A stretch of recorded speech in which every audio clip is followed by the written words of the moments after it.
When I first heard this song, or listened to this song, it made me just think of how God feels about us. He is a passionate lover of our soul. And He's singing a song to His bride, and sometimes I think we're not even listening to Him. All or nothing at all. I hope you heard the lyrics. That's why I was going to cut it in half. I thought, no, do it twice so you can hear the lyrics. All or nothing at all. Half a love never appealed to me. If your heart could never yield to me, then I'd rather have nothing at all. All or nothing at all. If it's love, there is no in between. Why begin and cry for something that might have been? No, I'd rather have all or nothing at all. This is a passionate song, and it just made me think, this is how my God feels about me. Don't ever sell yourself cheap. And you youth, you hear me, boys? It's all or nothing when you find your partner. All or nothing. And don't ever be cheap to a girl. You give her all or nothing.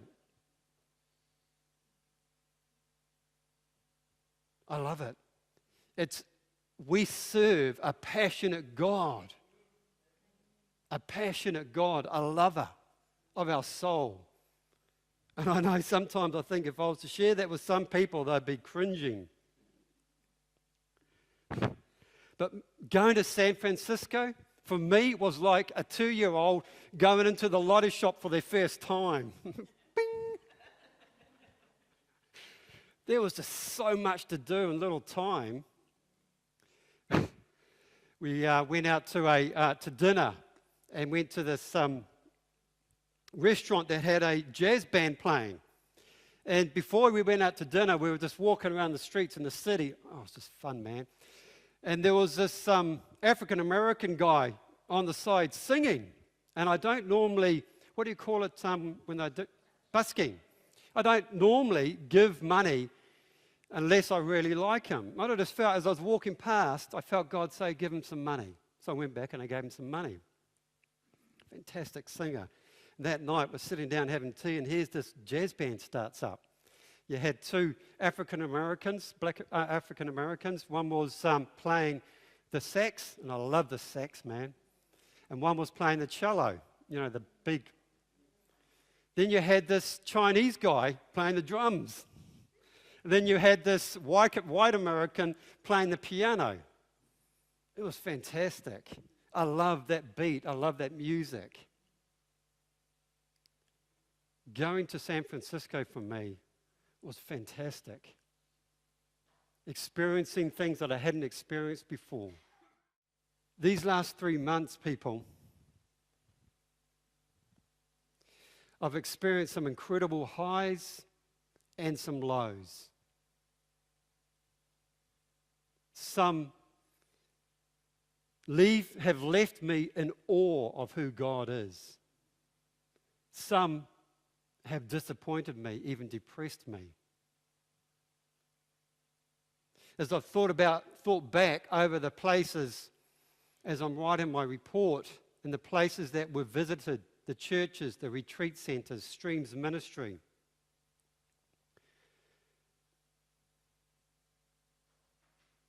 places that struggled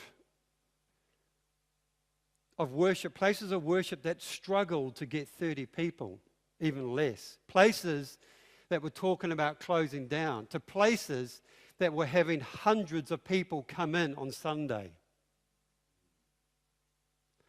For instance, Bethel, we left early, thinking we left early, half an hour early, but we got there behind this huge queue.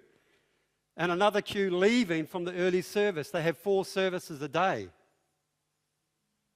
They have, I think, around 3,000 people visit their church a week.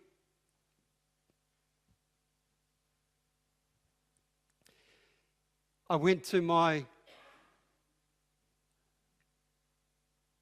mother-in-law's church. It was a Baptist church. There's more than one Baptist church in Hereford. But that depressed me. And she herself is thinking she may leave herself, but it was sad. It was lifeless. You could see the pastor working hard, but it was like falling on deaf ears. I thought, God, extremes. What is it at Bethel and other places, which I'm going to talk about? Like at Bethel, in the morning went 2 hours for their morning service. In the evening, it's 3 hours long.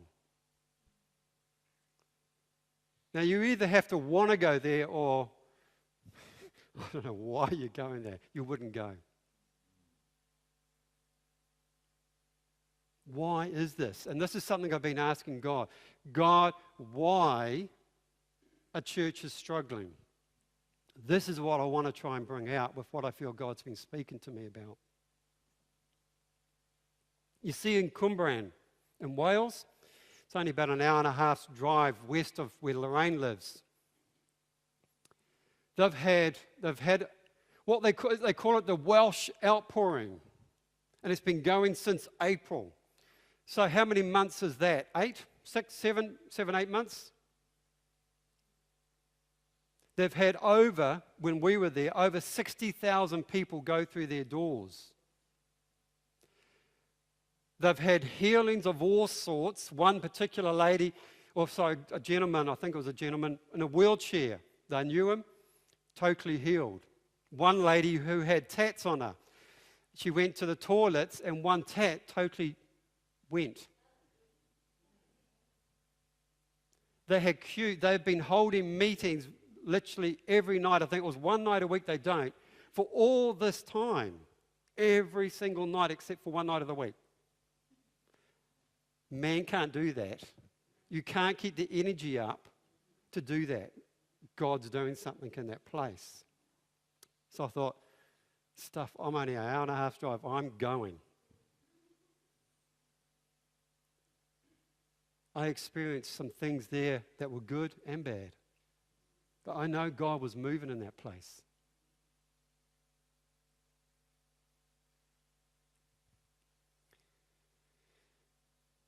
Now, we may argue for it or against it, because I've read up on the internet about like the move. I would proclaim it's a move of God in Cwmbran, Wales. I've seen arguments against it. Whether you believe it or don't, what I see is people with a passion. What I see is people who know the lover of their soul.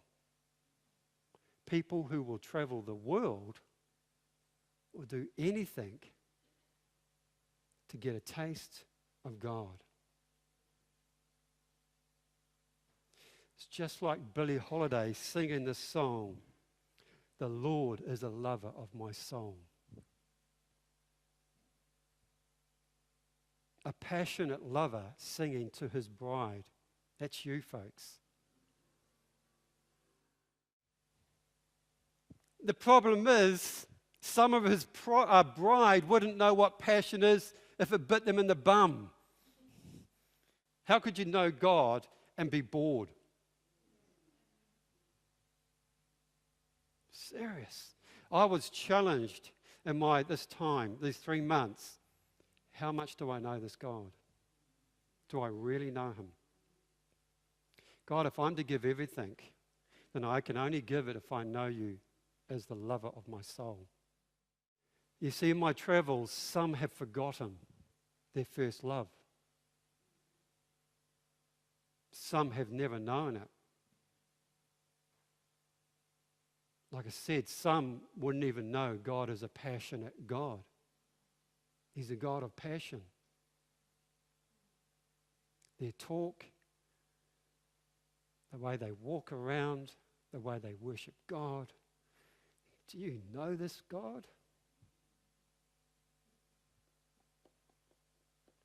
And I just had this picture of him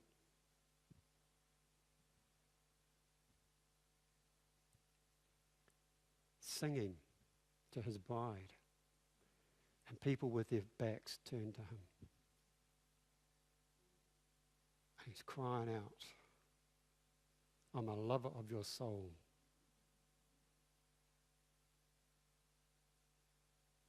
All or nothing at all. In Matthew 22, love the Lord your God with all your heart, with all your soul, and with all your mind.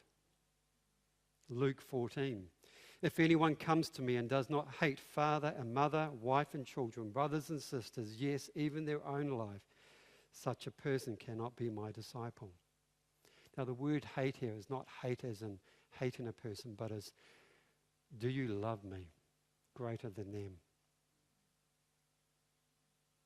Half a love never appealed to me. If your heart never could yield to me, then I'd rather have nothing at all. Love me or leave me, he's saying. The Lord is a jealous God. Do not worship any other God, for the Lord, whose name is jealous, is a jealous God. Exodus 34. Revelations 3, 15 and 16. I know your deeds, that you are neither hot nor cold. I wish you were either one or the other. So because you are lukewarm, neither hot or cold, I'm about to spit you out of my mouth. This is my translation. I know your deeds, John, that you are neither cold nor hot for me, John.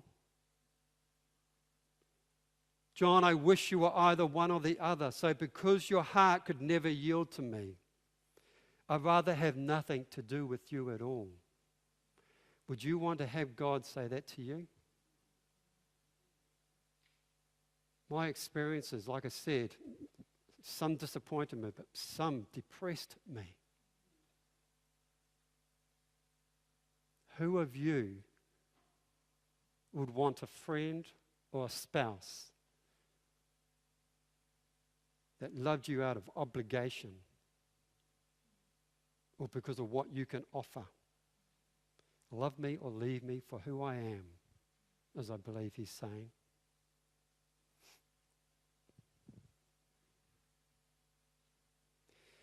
There is no greater love than the Lord's.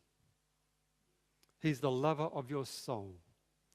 No place he wouldn't go, or price that he would pay for you. But he's also a jealous lover who won't share you with anyone.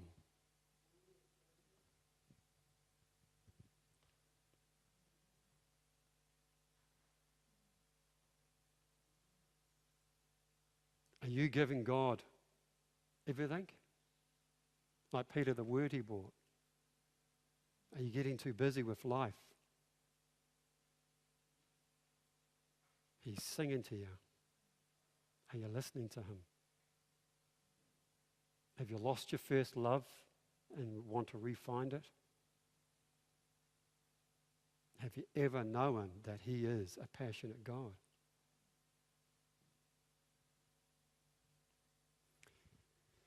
Over these few weeks, I want to speak on this. I want to talk about this great love that God has for you and I, his bride.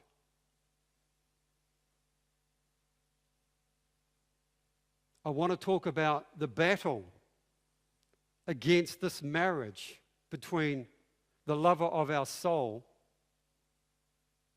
and his bride, between good and evil. I want to talk about people having a passion for your God. Do you know this passionate God? Or have you lost your first love? People, he deserves much, much, much more. Much more. Amen?